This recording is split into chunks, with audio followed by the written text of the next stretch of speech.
Bismillahirrahmanirrahim. Assalamualaikum warahmatullahi wabarakatuh. Waalaikumsalam warahmatullahi wabarakatuh. Para pemirsa dan sahabat beriman dimanapun berada, alhamdulillah kita berjumpa lagi di Ustadz Danu Official Channel. Semoga kita selalu dalam lindungan Allah Subhanahu wa Ta'ala. Amin ya Rabbal Alamin. Di video kali ini kita akan ngaji lagi bersama guru kita semua, Pak Ustadz Danu. Assalamualaikum Pak Ustadz. Waalaikumsalam warahmatullahi wabarakatuh. Amin. Assalamualaikum. Waalaikumsalam Pak Tung. Amin, alhamdulillah.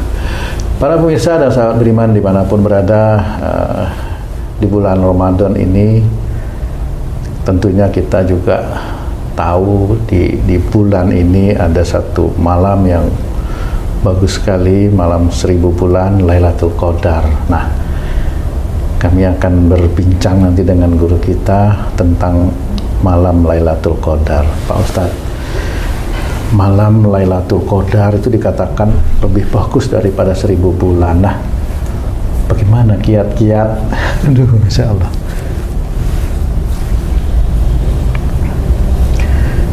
Agar kita bisa mendapatkan itu, Pak Ustadz. Gimana Pak Ustadz? Iya, bismillahirrahmanirrahim. Assalamualaikum warahmatullahi wabarakatuh. Waalaikumsalam warahmatullahi wabarakatuh. Amin ya Rabbal Alamin. Ya, memang malam Lailatul Qadar ini ditunggu, khususnya Lailatul Qadar itu ya. Malam Lailatul Qadar turunnya sesuatu rahmat yang begitu besar, yang lebih lebih bagus daripada 1000 bulan. Jadi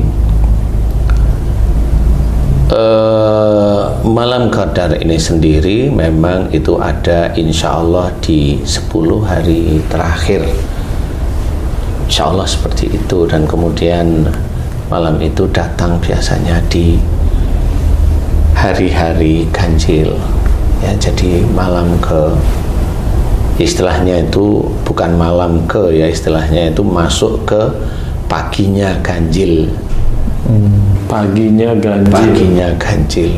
Pagi ini ukurannya jam berapa Ustadz kalau pagi? Ya lepas jam 12 kalau waktu Indonesia lah. Oh, Indonesia ya. Ya waktu Indonesia. Jadi paginya ganjil. Jadi ada beberapa hal yang harus kita perhatikan, dan juga kalau mau ya kita kerjakan. Jadi untuk mendapatkan malam Qadar ini sesuatu yang sangat bagus, lebih baik dari 1000 bulan ini, tidak serta-merta bulan Ramadan tahun ini kita peng-pengan itu apa namanya? Mati-matian untuk berubah menjadi seorang yang soleh di hadapan Allah Ta'ala. Tidak bisa seperti itu. Menurut saya tidak bisa. Kalau menurut orang lain bisa, monggo. Tapi menurut saya tidak bisa. Karena Allah itu akan memberikan malam Qadar ini kepada orang yang sebenarnya juga terpilih. Jadi tidak sembarangan. Kalau zaman Rasulullah ya Rasulullah lah ya. Nah, bagaimana kita itu kalau mendapatkan rahmat? Insya Allah lah ya, karena kita sudah mencoba untuk mengerjakan perintah Allah di bulan Ramadan, termasuk puasa, termasuk memerangi hawa nafsu istilahnya mati-matian sekuat tenaga itu mati-matian sekuat tenaga. Nah, insya Allah mudah-mudahan diberi rahmat. Tapi kalau menuju ke arah qadarnya sendiri itu agak sulit. Jadi hanya orang-orang tertentu yang diberikan oleh Allah Ta'ala. Kalau memang yang diberikan oleh Allah Ta'ala qadar itu itu seorang nabi atau Rasulullah ya, Rasulullah. Jadi kita untuk sampai mendapatkannya itu paling tidak itu ya nyerempet ke arah Rasulullah. Walaupun sempurna seperti Rasulullah nggak akan mungkin. Kita manusia biasa nggak akan mungkin. Tetapi kalau kita itu semua kita kerjakan apa yang ada dalam Quran dan kita mencoba mengerjakan apa yang ada dalam sunnah, Nah, mudah-mudahan, dan itu dikerjakan bukan tahun ini, tahun-tahun sebelumnya. Tahun-tahun sebelumnya, bisa 10 tahun atau 20 tahun itu dikerjakan terus-menerus dan istiqomah. Dan yang dikerjakan itu bukan hanya cuma sholatnya, bukan cuma baca Qur'annya, bukan cuma puasanya, tapi juga akhlak-akhlak Rasulullah juga harus dikerjakan. Bagaimana yang sangat sering tidak marah sehari-hari, baik dengan istri, baik dengan suami, baik dengan keluarga yang lain, apalagi dengan orang tua, itu kan harus dipegang. Kalau seorang Islam itu tidak bisa megang seperti itu, walaupun dia itu puasanya puasanya itu penuh, bulan Ramadan itu penuh, ya belum tentu dia mendapatkan qatar itu sendiri. Nah, di titik inilah yang harus kita ketahui. Kalau memang pengen, kerjakan mulai saat ini semua perintah Allah dalam Quran dan sunnah-sunnah Rasulullah. Contoh aja yang paling gampang, ya, kita belajar tidak seperti Fir'aun, mamanya. Kan Fir'aun ada dalam Quran. Jadi kita belajar tidak seperti Fir'aun, mamanya apa, menang-menangan, kalimatnya harus dituruti, kan gitu ya. Merasa lebih baik, merasa benar, merasa berkuasa, kan seperti itu. Dia bisa menjadikan orang itu mati, ya dipancung, mamanya. Kan gitu, dia bisa seperti hidup itu. Hidup dibebaskan. Itu kan menurut akal dia. Nah, kita belajar dari Fir'aun, tapi bukan yang jeleknya. Belajar dari Fir'aun itu kita tidak seperti dia. Bukan jeleknya Fir'aun yang kita pelajari, boleh kita pelajari, tapi jangan lakukan. Tahu. Akhirnya kita juga jangan merasa seperti Fir'aun itu, jangan merasa seperti Tuhan. Lah, seperti Tuhan itu yang bagaimana? Mengakui kalau dia berhasil itu, nah saya melakukan ini. Nah, itu kan seperti Tuhan sebenarnya. Bermain-main seperti Tuhan.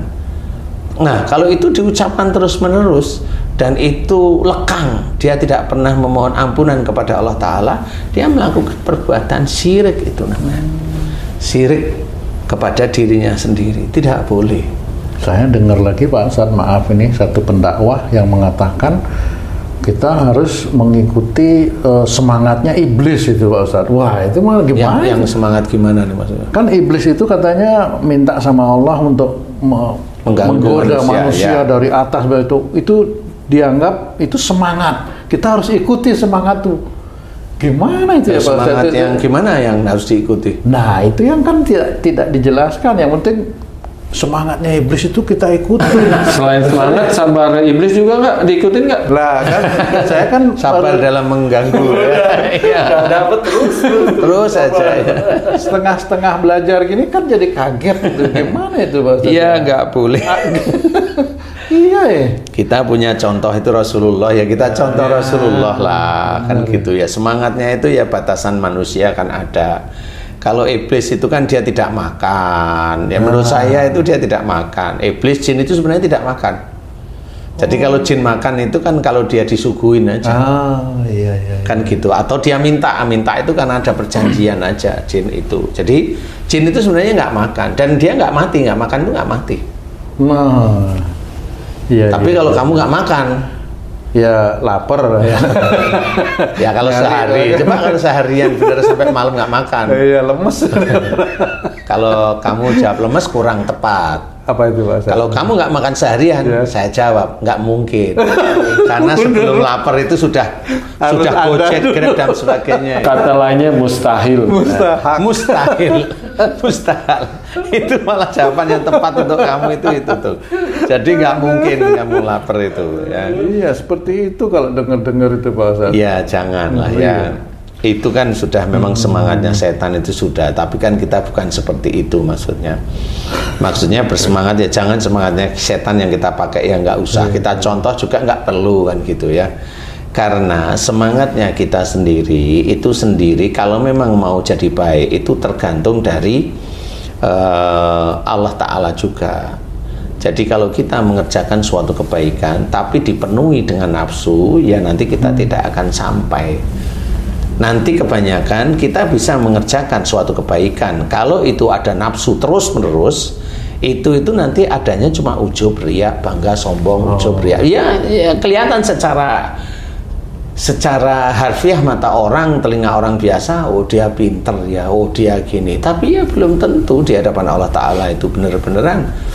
Bisa aja pada saat dia itu melantunkan sesuatu atau menceritakan sesuatu, di sini ada ujub, ada riya, itu tetap orang lain nggak akan tahu, tidak akan tahu. Nah itu juga bahaya juga. Makanya contohlah kita Rasulullah Muhammad SAW sebagai Nabi kita, Rasulullah, yaitu kita contoh yang baik. Nah insya Allah dari sanalah mudah-mudahan kita bisa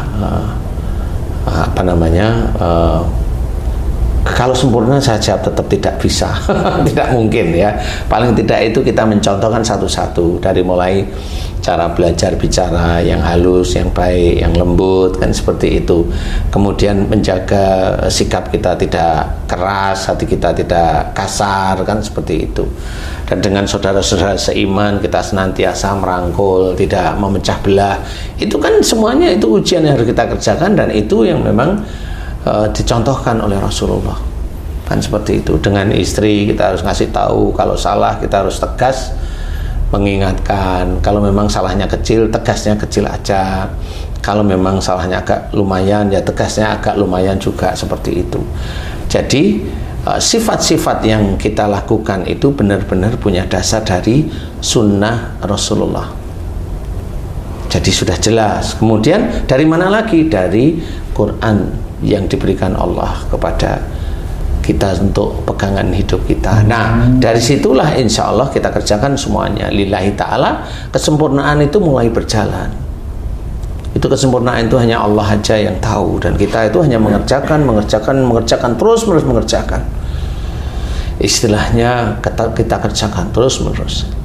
Fastabiqul khairat itu juga harus kita fahami ya, berlomba-lomba dalam kebaikan itu juga harus kita fahami, sehingga kita ada semangat untuk menuju ke arah sana. Nah di titik-titik itu 1 tahun, 5 tahun, 10 tahun itu terus menumpuk.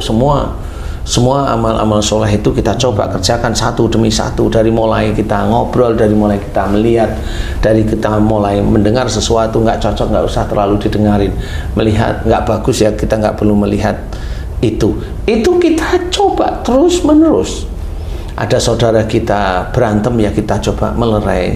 Semua istri kita ngomong yang nggak enak ya kita mencoba memberi nasihat. Anak-anak yang ngomong seperti ini atau melakukan hal, kita juga berusaha. Nah semuanya ini adalah kita kerjakan semata-mata karena Allah. Nah mulai dari sanalah malaikat raqib yang mencatat kebaikan demi kebaikan, pahala demi pahala itu akan disampaikan kepada Allah Ta'ala. Nah kalau sudah nanti Allah sampai, Allah akan melihat siapa dia sebenarnya. Nah di titik itulah nanti Allah akan ya saya nggak berani bercerita bahwa malam qadar itu sendiri akan diberikan kepada orang tersebut, ya enggak, tapi intinya malam qadar itu akan diberikan kepada orang yang sudah dipilih oleh Allah aja. Nah, bisa aja yang dipilih yang gimana? Ya imannya bagus, kemudian ketaatannya pada Allah Ta'ala bagus, amal solehnya juga bagus, dan dia benar-benar bisa